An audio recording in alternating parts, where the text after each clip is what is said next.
Oke, kita mulai. Assalamualaikum, selamat pagi. Bagaimana kabar kalian? Semoga dalam keadaan sehat sampai hari ini, sampai kita akhiri pertemuan 12.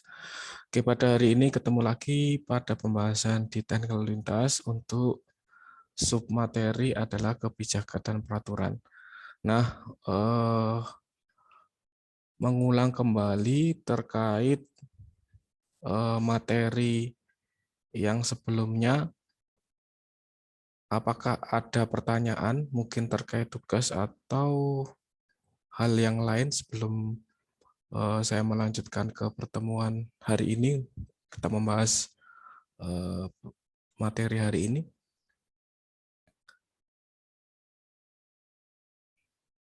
Clemensia ada unek-unek? Tidak ada, Pak. Oke, kalau tidak ada, langsung aja akan sedikit Bapak jelaskan terkait peraturan dan kebijakan lalu lintas.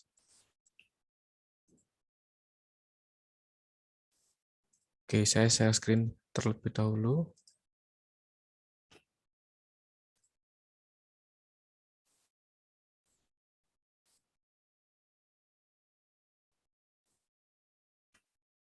Oke, apakah sudah terlihat? Sudah, Pak. Oke, terima kasih.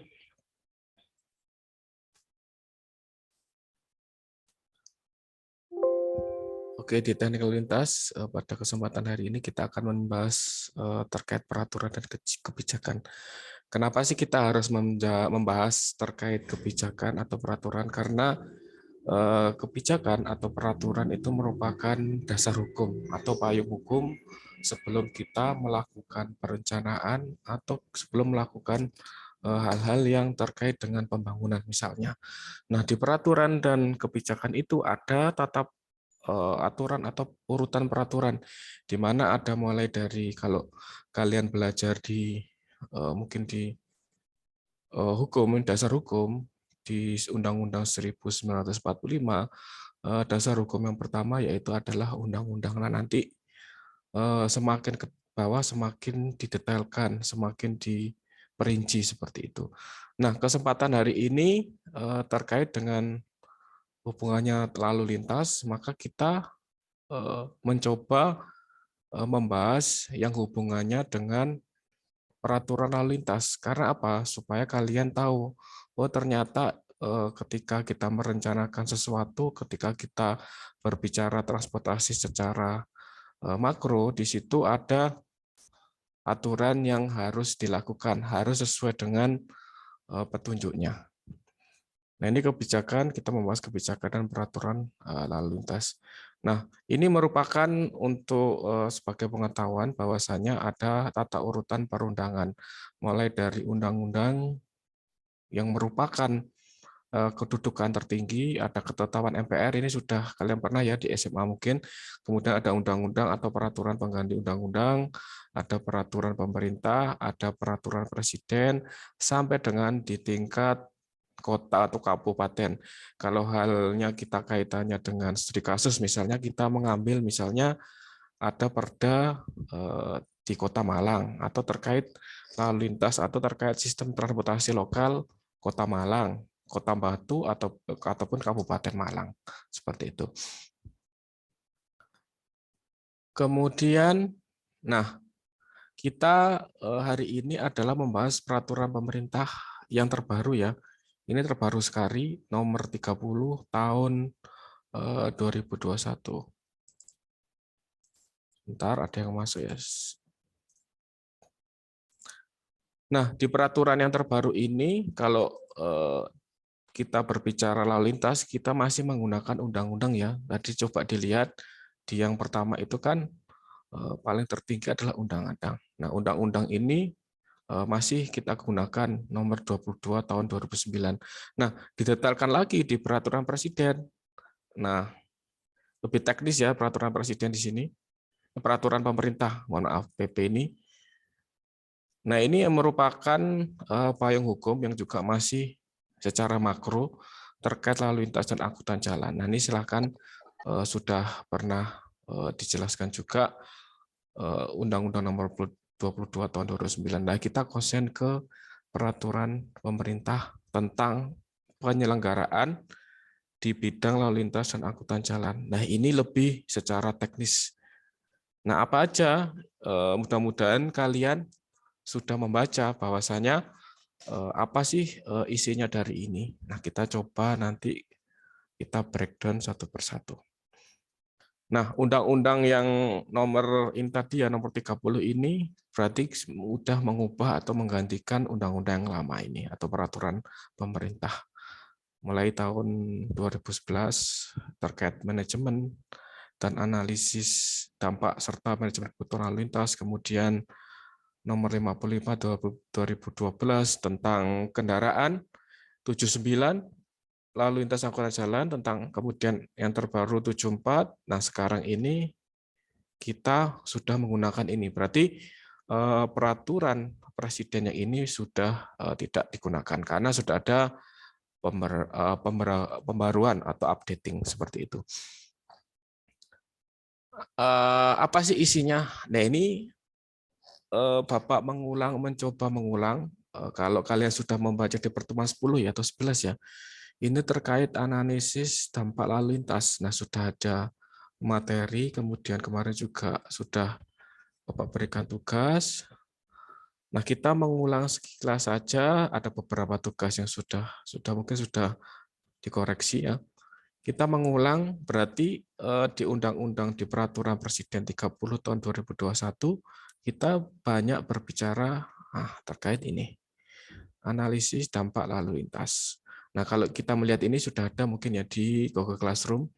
Kita melihat ini hanya untuk kalian tahu bahwa ini merupakan struktur organisasi Direktorat Lalu Lintas Perhubungan Darat. Nah, ini khusus perhubungan darat. Pak, bagaimana dengan laut atau udara? Itu ada lagi sendiri. Jadi kita konsen ke darat dahulu.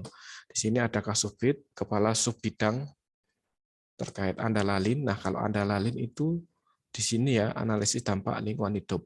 Kalau kita transportasi itu berbicara lalu lintas, maka kalau di lingkungan ada AMDAL. Nah, mungkin kalian sudah mendapatkan AMDAL, analisis mengenai dampak lingkungan. Nah, itu sangat terkait erat. Karena kalau kita AMDAL itu adalah membahas keterkaitan dengan lingkungan. Bagaimana kita memprediksi dampaknya, dampak besar atau dampak yang pengaruh terhadap lingkungan, bagaimana cara solusi, bagaimana cara penanganannya.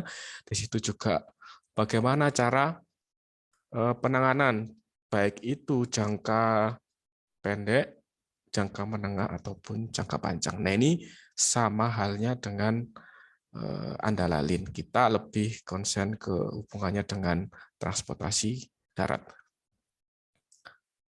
Nah, ini sudah banyak, udah kalian tahu bahwa pengertian Andalain mengambil di pengertian peraturan pemerintah ini lama ya, mungkin nanti di peraturan tadi, coba kalian baca di peraturan nomor 30 tadi, apakah ada perbedaan atau tidak. Saya kira untuk inti atau secara konten, secara intinya mungkin sama, yaitu serangkaian kegiatan, kajian mengenai dampak lalu lintas dari pembangunan pusat kegiatan, baik itu permukiman, infrastruktur yang dituangkan dalam bentuk dokumen hasil analisis dampak lintas. Jadi Andalalin itu nanti berupa buku atau dokumen. Nah, itu merupakan salah satu dokumen perencanaan transportasi.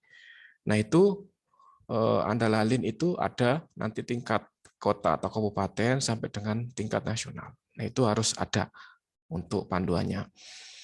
Kemudian analis dampak lalu lintas diperlukan untuk memprediksi apakah infrastruktur transportasi dalam daerah dalam pengaruhnya dapat melayani, pengaruh pembangunan dapat melayani atau lalu lintas yang ada atau kondisi existing dengan atau plus lalu lintas yang dibangkitkan atau ditarik oleh pembangunan tersebut. Jadi secara mudahnya ketika ada pembangunan, contoh misalnya ketika kalian jalan atau jalan-jalan ke daerah Soekarno-Hatta ya, Jalan Soekarno-Hatta, di situ ada gedung, di situ misalnya ada gedung hotel ya, hotel yang sebelah kanan setelah jembatan, atau ini rumah sakit punyanya Brawijaya. Nah, di situ pasti ada dokumen andalalin. Nah, ketika pembangunan tersebut sebelum berjalan pasti harus ada dokumen ini sama. Nah, di situ juga membahas nanti dampaknya seperti apa ketika sudah dalam masa pasca ataupun pada proses pembangunan, itu kan pasti berpengaruh terhadap lalu lintas. Berapa banyak berapa banyak nanti misalnya yang terpengaruh terhadap pembangunan tersebut. Utamanya adalah mungkin terkait volume lalu lintas, berapa banyak bangkitan yang timbul, yang ditarik ataupun yang dibangkitkan dari pembangunan tersebut. Intinya seperti itu. Ya, mengulang lagi. Kemudian ini dasar hukumnya ya, kalau undang-undang ini masih dipergunakan berarti ada tambahan updating tadi adalah peraturan Presiden tadi nomor 30. Nah, itu untuk updating. Nah, ini turunan-turunan dasar hukum turunannya sampai ke surat edaran peraturan Dirjen yang mana memang mewajibkan ketika ada pembangunan itu kita lihat apakah berpengaruh besar atau tidak. Nanti ada kriterianya. Misalnya pembangunan A harus ada andalalinya. Seperti itu. Nah, apa saja kriterianya? Nah, ini nyambung sekali. Apa aja yang kriteria yang terkena dampak yang harus ada dokumen tersebut. Nah, sini ada kriterianya. Nah, kriteria di sini adalah misalnya pusat kegiatan, di sini ada ukuran minimal. Misalnya ada pusat perbelanjaan, misalnya minimal 500 meter persegi luas lantai bangunan. Nah, misalnya kalau sekelas Matos atau MUG, jelas itu lebih dari 500 meter persegi, maka perlu adanya andalin. Nah, kebetulan juga kegiatan yang mungkin sebelum pembangunan MUG ya, tahu ya, Malang Olympic Garden itu juga pernah Bapak teliti terkait dampak lalu lintas sebelum. Jadi sebelum adanya pembangunan dan setelah pasca itu bagaimana arus sirkulasi, bagaimana pintu masuk, pintu keluar, bagaimana membuang volume lalu lintasnya, apakah pintu masuk itu ditaruh bersamaan dengan pintu keluar dan lain sebagainya. Nah, itu perlu adanya pemikiran. Kemudian mungkin kegiatan perkantoran. Nah, ini ada minimalnya 1000 meter persegi luas lantai bangunan minimalnya. Kalau di atasnya itu pasti terkena karena ini kriteria. Jadi ada kriteria yang wajib sebagai panduan ketika apakah pembangunan itu terkena atau harus menyusun dokumen andalalin. Jadi mulai dari fasilitas kegiatan, ada fasilitas pendidikan, tamnya sekolah atau universitas. Nah, 500 siswa mungkin di Universitas Brawijaya, universitas kita di Tribuana, ini kan lebih dari 500 ya, ada 1000 mungkin. Nah, itu harusnya juga ada andalalin karena berpengaruh terhadap volume atau terhadap kapasitas jalan. Kemudian ada lembaga kursus, mungkin terkait bangunan dengan 50 siswa per waktu. Kemudian ada lagi fasilitas pelayanan umum, rumah sakit. Tadi contohnya ya rumah sakit Brawijaya. Ada klinik yang lebih kecil dari rumah sakit. Dan di sini ada kriteria, tidak perlu dihafalkan. Ini kalian wajib tahu. Nanti dibuka lagi ketika perlu nggak pembangunan atau perlu nggak suatu kegiatan proyek itu andalalin. Sampai permukiman, perumahan dan perhubungan itu juga ada kriterianya sampai dengan ruko. Kemudian kalau infrastruktur itu jelas. Nah, ini tidak ada, jadi harus wajib ya, wajib semua. Mulai akses ke dan dari jalan tol harus ada andalalin. Pelabuhan, bandara udara, terminal baik terminal tipe A, tipe B ataupun tipe C.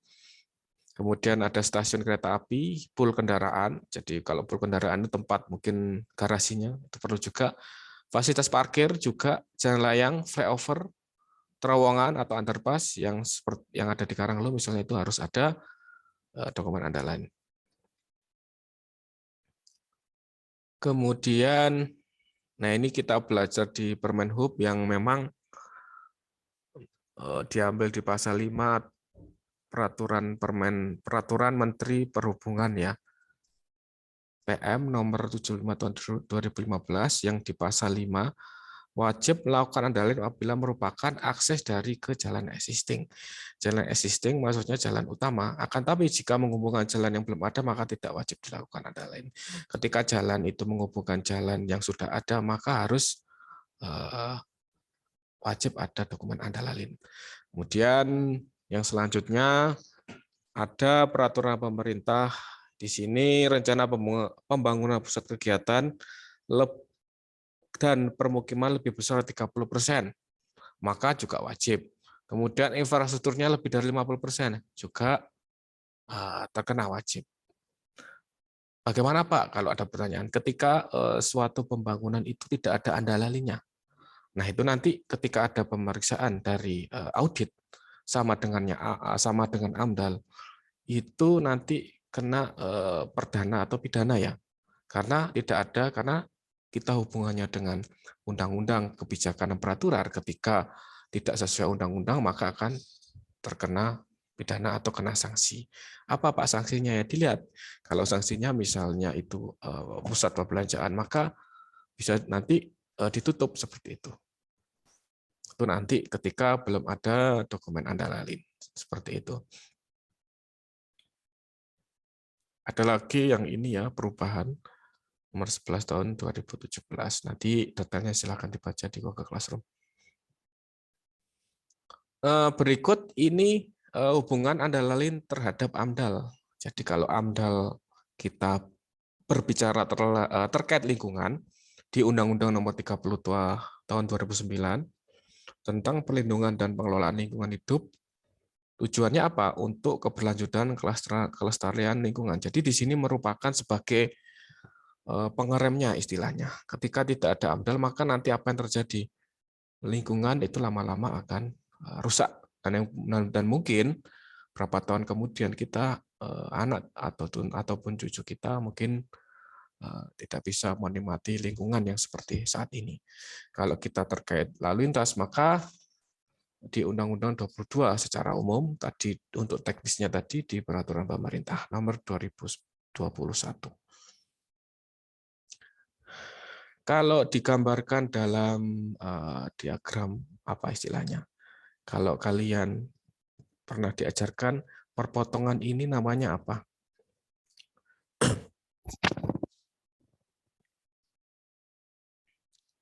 Apa kira-kira? Ini yang sebelah kiri warna hijau adalah ketika sudah masuk kriteria AMDAL, kemudian kan sebelah kanan itu kriteria andalin. Nah, perpotongan ini apa? Diagram apa namanya? Diagram Venn, Pak. Oke. Benar ya, diagram Venn ya. Jadi perpotongan ini ketika kegiatan kriteria ini kan kalau di AMDAL kita belajar AMDAL sudah ada kriteria tadi, kemudian andalin kriteria. Nah, kalau terkena dua berarti wajib dua-duanya harus dilakukan. Karena ini merupakan sebuah peraturan yang harus ditaati. Jadi wajib juga menyusun AMDAL yang terkait lingkungannya dan juga lalu lintas antara lain. Jadi wajib. Nah, kalau masuk AMDAL ya hanya wajib AMDAL. Kalau kriteria andalin berarti harus wajib andalin aja. Kalau tidak masuk ya tidak usah karena memang tidak masuk yang ada di depan tadi kriteria seperti itu. Karena memang tidak menemukan dampak signifikan seperti itu. Ini hubungannya andalin terhadap AMDAL. Oke, Bapak lanjutkan. Nah, ini peraturannya. Jadi ada payung hukumnya mulai dari atas sampai bawah. Ada keputusan Menteri Pekerjaan Umum, kemudian peraturan yang lain yang terkait. Jadi di sini contoh ya, misalnya peraturan Menteri Perhubungan Umum nomor 13 tentang rambu. Jadi komponen transportasi atau lalu lintas itu banyak. Nah, kalau kita berbicara lebih detail itu terkait rambu lalu lintas ada di peraturan Menteri Perhubungan. Nah, contoh ya supaya kalian paham. Ini terkait rambu lalu lintas berarti kriteria peletakan lampu lalu lintas, berapa jaraknya, tingginya berapa, itu ada di peraturan Menteri Perhubungan. Jadi tidak serta-merta, misalnya kalian banyak skripsi atau proposal ketika berbicara tentang solusi alternatif yang harus dilakukan. Misalnya perlunya adanya penataan rambu lalu lintas atau penambahan rambu. Tidak boleh kita meletakkan semaunya kita harus di sini titik. Harus ada kita melihat lagi di aturannya. Aturannya ngomongnya apa? Misalnya contoh, ketika kalian melewati daerah pendidikan, contohnya ada SD, TK, pasti di situ ada rambu-rambu hati-hati. Ya, pasti kan ada rambu hati-hati. Nah, itu peletakan rambunya itu ada kriterianya, harus berapa meter sebelum ada fasilitas pendidikannya, seperti itu. Begitu juga terkait marka jalan, alat pemberi isyarat lalu lintas, dan banyak sekali. Nah, seperti itu ya. Oke, dari sini sebelum melanjutkan ke prosedurnya, itu ada yang ditanyakan sampai slide terakhir ini?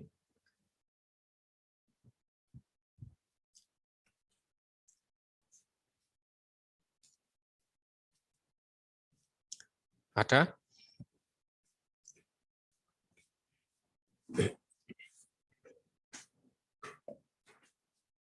Paham semua ya? Maria? Ya, Pak. Ada yang ditanyakan? Paham ya? Iya, Pak. Paham, Pak. Oke, Bapak lanjutkan terkait prosedur persetujuan hasil analisis dampak. Jadi ketika menyusun dokumen itu disetujui atau tidak, itu tergantung nanti di forum. Apakah dokumennya itu bisa disetujui dari dinas terkait, misalnya dinas perhubungan, ataupun dari masyarakat. Nah, contohnya di sini adalah ini namanya SOP ya, atau prosedurnya hasil dari dokumen dampak lalu lintas. Mulai dari pemohon, dia menyampaikan surat persetujuan hasilnya, kemudian ini ada pengajuan dokumennya. Nah, pengajuan ini harus disetujui oleh pejabat pemberi pekerjaan. Bagaimana caranya dari pejabat pemberi persetujuan, kemudian disampaikan hasil analisis ke tim evaluasi. Jadi ada ketika kita menyusun dokumen itu ada tim evaluasi. Fungsinya apa, Pak? Jadi tim evaluasi itu mengevaluasi hasil dari dokumen tersebut. Apakah sudah sesuai dengan kondisi existing? Apakah sudah memberikan, misalnya ada permasalahan. Ketika dibangun hotel, nanti pasti lalu lintas di sekitarnya itu menimbulkan kemacetan atau tundaan. Nah, apakah di dokumen itu sudah memberikan solusi? Misalnya ketika membangun hotel ya, memberikan solusi antara pintu masuk dan pintu keluar dibedakan. Sehingga apa? Ketika waktu jam puncak atau ketika banyak pengunjung yang menuju misalnya hotel, maka lalu lintas yang sekitarnya itu paling tidak bisa teratasi kemacetannya, seperti itu. Jadi itu tim evaluasi mengevaluasi hasil dari dokumen tersebut. Kemudian diperiksa kelengkapannya. Kalau sudah sesuai, maka membayar biaya. Kalau belum, maka dikembalikan lagi ya, dievaluasi lagi, dikerjakan mana yang perlu dibenahi. Kalau iya, maka pemohon itu membayar PNBP. Ini terkait ini ya, hasilnya tadi. Kemudian pembahasan dokumen hasil andalan tim evaluasi bersama pemohon, konsultan. Nah, ini pembahasan. Jadi ada rapat atau FGD, forum group discussion, kita membahas. Nah, di grup ini atau di bahasan rapat ini, kalau setuju semua, maka pemohon menyampaikan surat sanggupan melaksanakan kewajiban. Nanti di situ ada kewajibannya, bahwasanya yang harus dilakukan seperti ini. Kemudian tim evaluasi mengajukan surat persetujuan kepada pejabat. Nah, kalau sudah disetujui, maka ditandatangani bahwa berarti dokumen itu syah atau layak. Seperti itu. Nah, ini secara prosedur atau SOP-nya. Nah, ini dijabarkan di dalam tabel kegiatan yang memang banyak apa istilahnya banyak tim atau banyak kita melibatkan dari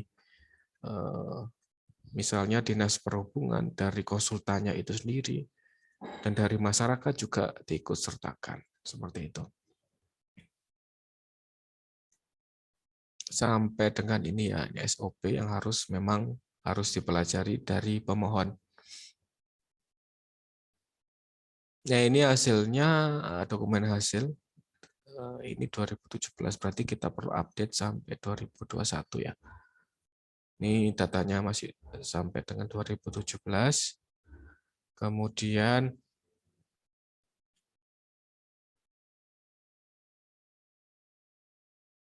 ini adalah surat edaran tentang penyelenggaraan. Nah, ini sudah terkait teknis ya. Nah, nanti misalnya setelah kalian lulus, kalian disuruh menyusun dokumen andalalin, minimal kalian tahu alurnya. Bahwasanya memang kalau surat edaran ini terkait tenaga ahli, otomatis tenaga ahli yang dilibatkan di situ, nah ini hubungannya dengan lelang ya. Kalau kita hubungannya dengan tenaga ahli, bahwa yang harus mempunyai sertifikat andalalin yang diakui. Nah, kalau misalnya sipil ya harus punya SKA sipil. Kalau perencanaan harus mempunyai surat keahlian perencanaan. Nah, kalau terkait transportasi andalan maka harus mempunyai sertifikat andalan. Ini terkait teknisnya aja ketika tenaga ahli apa yang dilibatkan. Ini sama juga ya. Ini muatan. Jadi muatan apa yang harus ada di dokumen. Berarti harus ada analisis bangkitan dan tarikan, berapa banyak masyarakat yang menuju, misalnya menuju ke hotel, berapa banyak bangkitan. Kemudian harus juga disertakan simulasi kinerja lalu lintas tanpa dan adanya pengembangan. Berarti ketika sebelum ada pengembangan itu mungkin volumenya berapa, tingkat pelayanannya berapa, TS-nya berapa, kemudian dengan ada pengembangan misalnya jadi menurun. Nah, bagaimana caranya? Itu harus ada. Kemudian ada rekomendasi dan rencana. Harus ada ini muatannya. Kemudian bagaimana tanggung jawab pemerintah? Bagaimana rencana pemantauannya? Kegiatan itu ketika sudah berjalan, dan gambaran umum lokasi yang akan dibangun atau dikembangkan. Nah, ini bisa diimplementasikan ke dalam bentuk spasial atau peta. Kita buat simulasi dengan menggunakan peta. Nah, ini beberapa muatan mulai dari peraturan presiden yang harus ada di dalam dokumen. Ini banyak sekali. Nanti bisa kalian baca. Kalau di Kementerian Perhubungan lebih rinci, harus ada metodologi. Jadi sama, ketika kalian nanti menyusun proposal atau skripsi, ada metodologinya. Kemudian analisis kondisi awal atau analisis kondisi existing. Ada bangkitan tadi, bagaimana distribusi perjalanan, bagaimana pemilihan moda, kemudian bagaimana pembebanan perjalanan. Nah, memang banyak sekali analisisnya. Kemudian simulasi tadi, rekomendasinya apa, tanggung jawabnya pemerintah harus kita cantumkan, pemantauan, dan gambaran umum. Nah, ini lebih detail di peraturan Menteri Perhubungan. Nah, dari sini ada pertanyaan?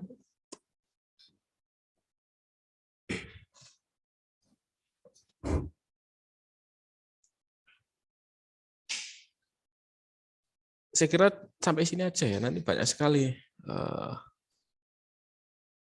hal-hal yang harus kalian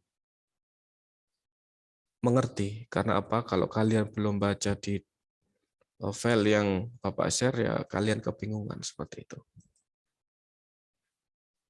Oke, mungkin sampai sini aja penjelasan. Untuk lebih lanjutnya di belajar mandiri, belajar memahami, nanti mungkin kalau sempat nanti video penjelasan saya berikan di YouTube supaya bisa memahami. Jadi bahwasanya memang kesimpulannya dari perkuliahan hari ini, ketika menyusun suatu perencanaan itu baik tingkat lokal daerah ataupun tingkat nasional, kita harus mempertimbangkan, kita harus melihat kebijakan. Nah, kebijakan itu kan berbeda atau berubah setiap saatnya.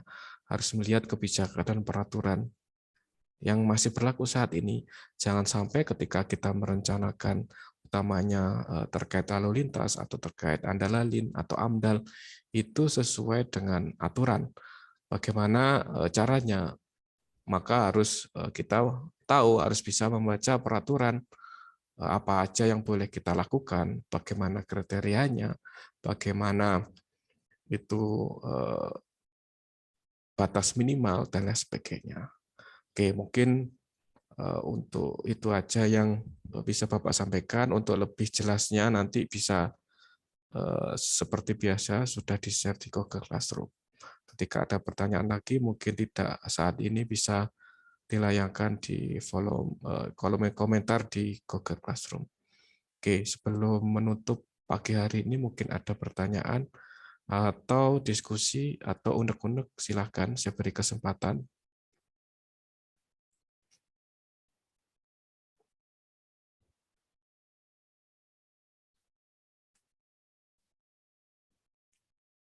Silakan.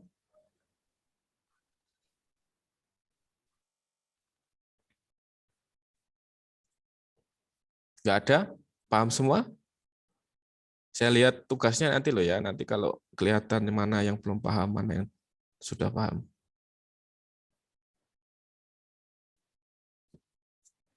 Perhitungan